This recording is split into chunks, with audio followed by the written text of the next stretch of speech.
On the night of October 4th, 1856, a patrol rider reported seeing a man walking barefoot along the edge of Red River, dragging 12 broken chains behind him. No farms claimed him. No overseer stepped forward. The rider swore the man's skin was dark as soot, his eyes pale as storm water, and his clothes soaked with blood that did not look like his own. Before the rider could speak to him, the man turned, stared, and whispered, "I wasn't born here." Then he stepped into the river and vanished. His name, at least the only one history left behind, was Jacob Terrell.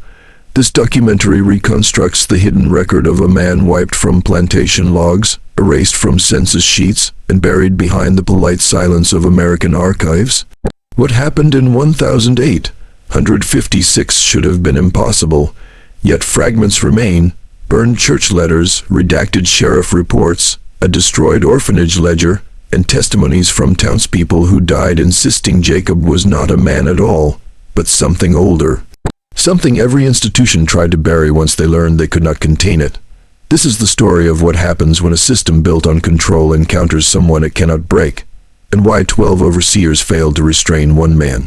Before he became a myth, before the chains, before the blood, Jacob appeared as a single line in the orphanage records of St. Maro's home for colored boys in Louisiana. The entry is cryptic: found at gate, not infant, not common, no age known. Witnesses claimed he was discovered during a thunderstorm, standing motionless in the mud, staring at the door until Sister Verena opened it. He never spoke for the first 8 months. The boys whispered that he didn't sleep. Staff said his breathing was too slow, too steady, as if he were conserving energy for something they could not imagine. The orphanage sat on old French mission land. Locals often complained about strange noises in the marsh behind it: wood cracking, water boiling when no heat was present, footsteps that sounded too heavy to be human. Elders warned the sisters that the land carried memory and grief the church should not attempt to cleanse. Jacob grew fast. By the time he reached 14, at least by assumption, he was already the size of a full-grown man. But strength wasn't what frightened the staff. It was his silence. He seemed to listen to things no one else could hear. He'd wake before storms. He'd walk toward the basement whenever the priests murmured forbidden prayers. The church tried to test him. They stopped after a priest swore Jacob's shadow moved before he did. In 1842, St. Maro's abruptly closed its colored boys' wing. The official reason: structural instability. But the walls were fine. The foundation was strong. What was unstable, according to a private letter from Sister Verena, was Jacob. Her letter, half-burned, recovered decades later, reads, "He grows without boundary. The night is wrong around him. He speaks to things we cannot name. The basement hums when he stands above it." The church arranged a quiet transfer to the Braford estate, a plantation known less for cotton and more for its discipline program. No records ever confirmed Jacob agreed to go. He was taken before sunrise, escorted by 6 men. By the time the wagon reached Braford, only 3 escorts remained conscious. They told conflicting stories. One claimed Jacob lifted the wagon by its rear axle without effort. Another insisted the boys' eyes turned white, and the woods went silent for 5 miles. Braford overseers ignored the warnings. Men like them didn't believe in warnings. They believed in whips and chains, and for a time it looked like Jacob accepted the new environment. He remained calm. He worked. He rarely spoke. But Braford had its own secrets. An underground punishment chamber inherited from French slave catchers, reinforced with iron rings and shackles meant to hold grown men. One would soon be tested. The first open incident occurred in the cotton fields. A storm rolled in without warning. Workers rushed for cover, but Jacob stayed still, head tilted up like he was listening to someone in the clouds. An overseer struck him across the back for disobeying. The whip split, not the leather, the handle. It snapped in two as if it hit stone. The overseer stumbled back, stunned, and Jacob simply turned and stared. Witnesses later said his eyes shifted, not in color but in age. For a moment he looked ancient, tired. 4 more overseers ran over. They ordered him to kneel. Jacob didn't move, so they charged.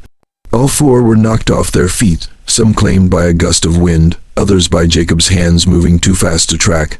None could explain how they ended up 10 yards away, buried in mud. The plantation owner, Amos Braford, heard the commotion and ordered Jacob chained.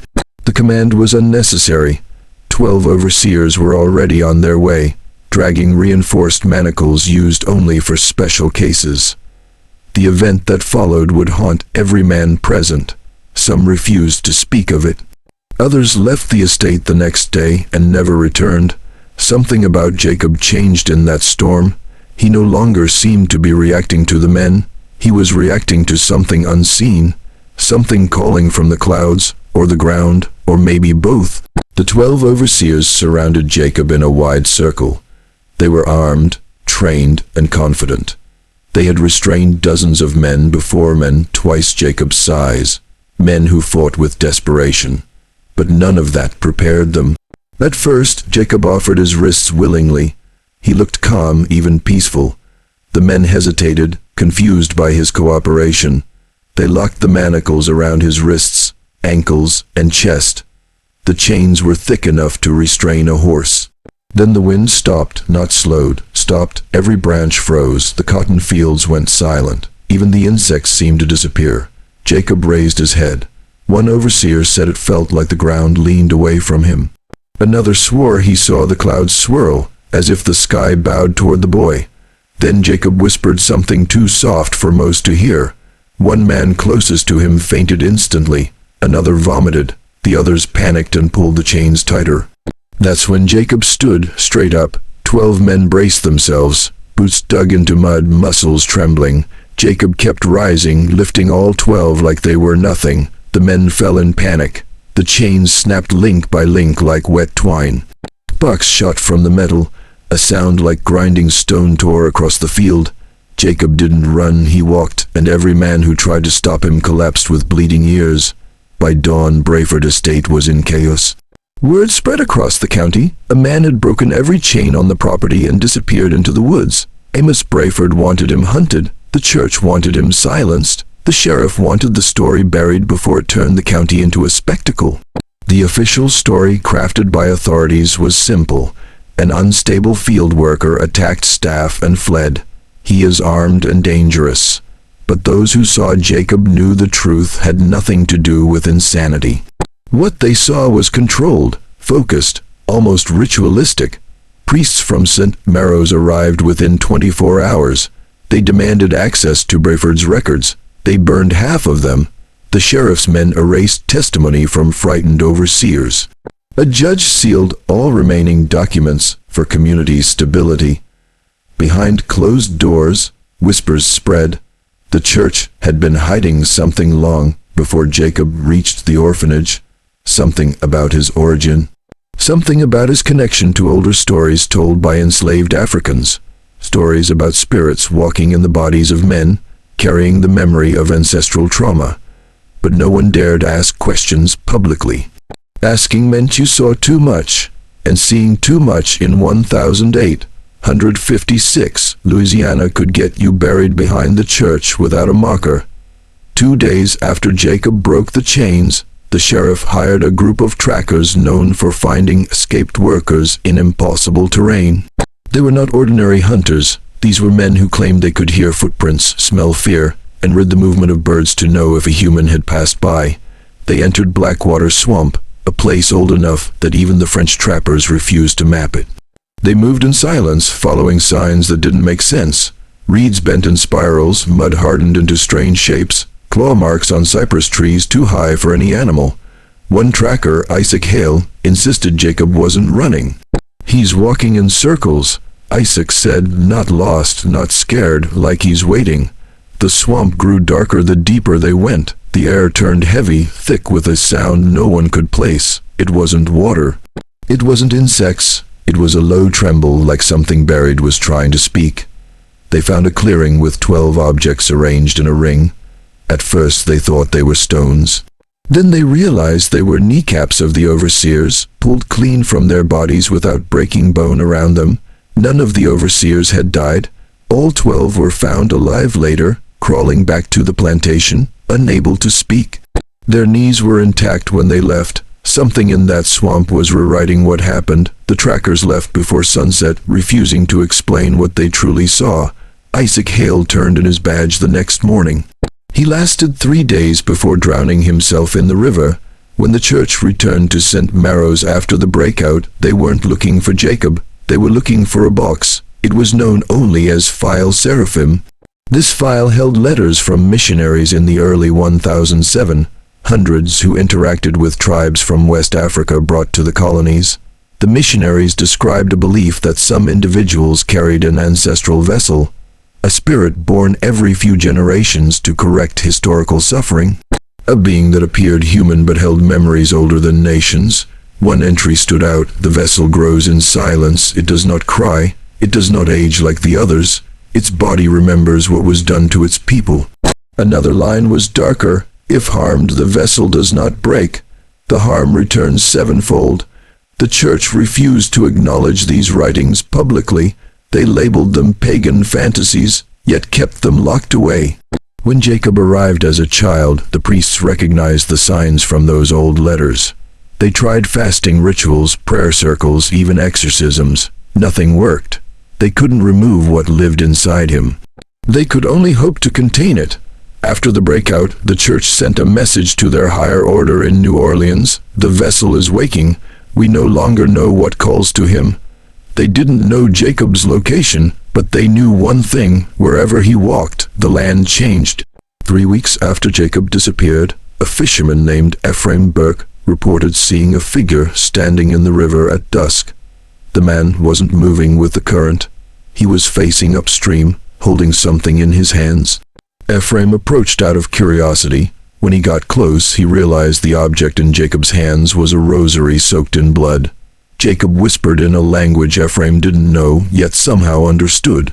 It felt like a funeral prayer for people who never received one. Ephraim asked where he came from. Jacob looked at him and said calmly, "I remember the first chain." Ephraim tried asking more, but the river surged around Jacob, creating a circle of quiet water. When Ephraim blinked, Jacob was gone.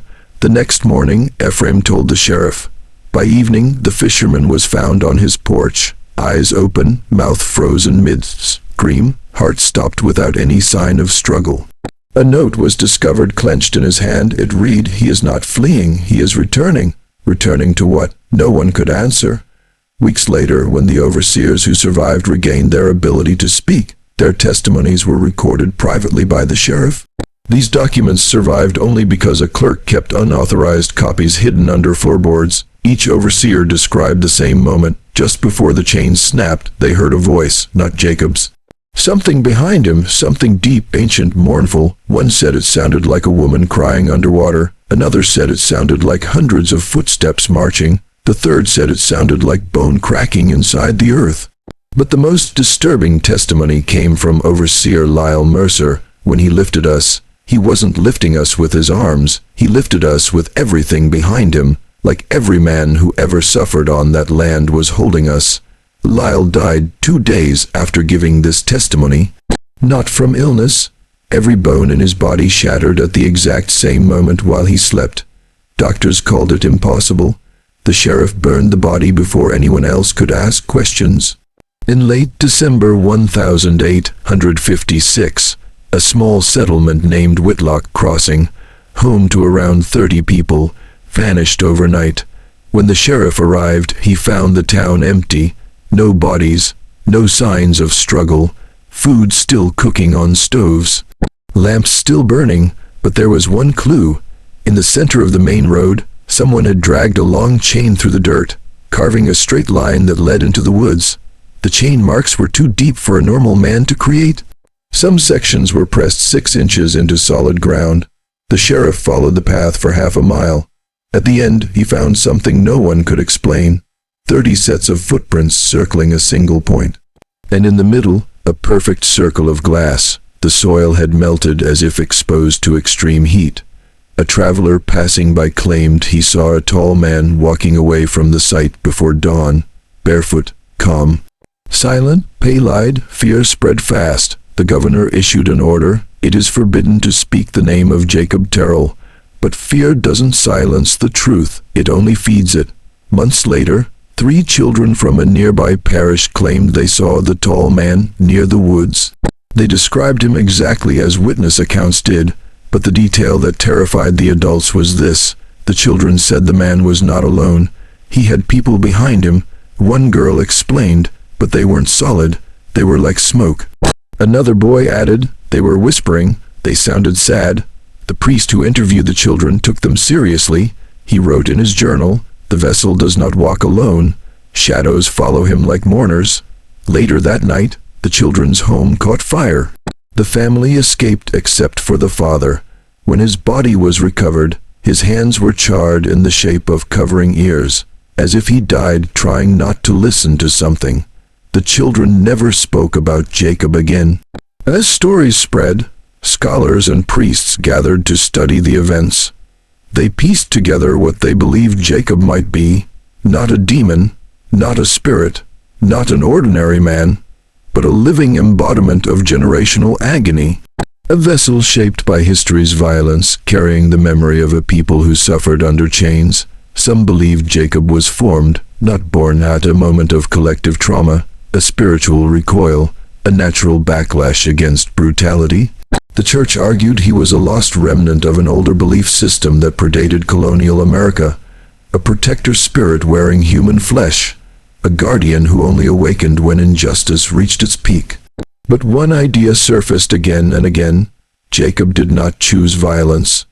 Violence was choosing him, and wherever he walked, the land remembered what it had endured. Sheriff Alton Briggs held responsibility for ending the incident. The pressure broke him long before Jacob was found again. He stopped sleeping, he stopped eating, he kept mumbling about chains clinking outside his house at night. One morning he arrived at his office trembling. He pulled his deputy close and whispered, "He's not hunting us, he's showing us what we are." Later that week, the sheriff disappeared. He left only his badge nailed to the door and a note: "He walks with the dead. I can't look at him without seeing every sin this land buried." 3 months later, a traveler reported seeing the sheriff wandering near the river, barefoot like Jacob. When approached, he asked, "You hear them too?" Then he walked into the trees and was never seen again. Back at Braford estate, life fell apart. Crops died, workers fled, the soil turned black and cracked, animals refused to graze. The sound of chains rattling echoed at night even when none were present. Amos Braford tried to rebuild his authority by holding private meetings with the church and state officials. He insisted Jacob must be hunted and destroyed, but something shifted on the property. Walls leaned inward. Doors opened on their own. People felt watched. Braford's wife claimed she saw Jacob standing in their yard every night, staring at the house, silent, motionless. But when Braford ran outside with a rifle, no one was there. Just long footprints in the soil leading to the trees. Eventually, Braford locked himself inside the basement punishment chamber he once used on others. He believed the room built for suffering would protect him. The next morning, he was found inside the chamber. Not injured, just gone. Only his clothes remained, folded neatly in the center of the room. By spring of 1857, the sightings concentrated near Red River. People spoke of water rising at night without rain. Fishermen reported haunting sounds from below the surface, voices in languages no one recognized. Then the river began returning objects, broken shackles, rusty chains, collars used on enslaved men decades earlier, all washed onto the banks as if the river were vomiting up history. One preacher warned that Jacob wasn't causing the river to react. The river follows him, he said, like it knows him. A woman claimed she saw Jacob walking across the riverbed, with the water split around him. She fainted before finishing her story. The next day, 40 dead fish surfaced near the same area. Their bodies were unburnt, but their eyes were white and melted. The land was reacting to something ancient. Something awakened. A coalition of state officers, priests, and bounty hunters gathered for one final attempt to capture Jacob. They believed he would return to Braford estate, the place that tried to break him. They followed reports of strange lights near the old fields. When they arrived, they found Jacob standing where the chains first broke. He wasn't angry, he wasn't violent, he looked heartbroken. The men surrounded him with rifles and holy symbols. Jacob didn't react. He simply whispered, "I remember all of them. The ground shook. Every chain buried on that land burst upward like metal roots. The men fired, but the bullets slowed in midair, dropping harmlessly around Jacob. He walked forward, the men fell back. Some screamed, some prayed, some saw visions of things that happened on that soil. Things this country hid, rewritten, or forgot. Jacob lifted his hands, the chains wrapped around him, not to restrain him, but to follow him, pulled by some unseen force. Then he vanished, the chains dropped, the men fled. Every official present wrote a different account. Some said Jacob dissolved into mist. Some claimed he sank into the earth. One insisted he turned into a shadow that crawled across the field and disappeared into the trees. The governor ordered all reports destroyed. The church excommunicated anyone who tried to speak publicly. Families who lived near Braford estate were relocated under the promise of new opportunities. Within a year, the entire incident was erased from state history, except for one document, a final letter from a priest who refused to stay silent. The vessel was not evil. He was memory given flesh. If you bury memory, it returns stronger. In 1948, a flood uncovered the basement of St. Maro's Orphanage. Inside, archaeologists found burned files sealed in clay jars. One name appeared again and again, Jacob Terrell. They found sketches of a boy who looked too large for his age, reports of unnatural strength, descriptions of storms forming around him, pages referring to him as the vessel of remembrance. The federal government confiscated the materials, but a few photographs leaked to independent historians. One photo showed Jacob as a teenager. His eyes were pale, his expression calm, almost sorrowful. Behind him on the wall were symbols etched into the plaster, symbols matching those found in old West African spiritual traditions. For scholars, it wasn't proof of the supernatural, but it was proof that something happened, something the country was not prepared to face. Today, Jacob Terrell is a ghost in America's past. No grave, no birth record, no official acknowledgement, but the stories persist. People still report seeing a tall man near the Red River after storms, chains rattling in empty barns, footprints appearing along plantation ruins after no one has walked there for months. Some say Jacob never left. Some say he became part of the land itself. Others believe he is waiting for the next moment when history repeats its cruelty. But one idea remains more unsettling than all the others. Jacob didn't break chains because he was strong. He broke them because they remembered who they were placed on, and every chain on this land still carries memory.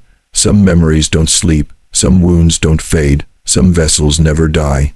And Jacob Terrell, the man 12 overseers could not restrain, may still be walking somewhere in the shadows of America.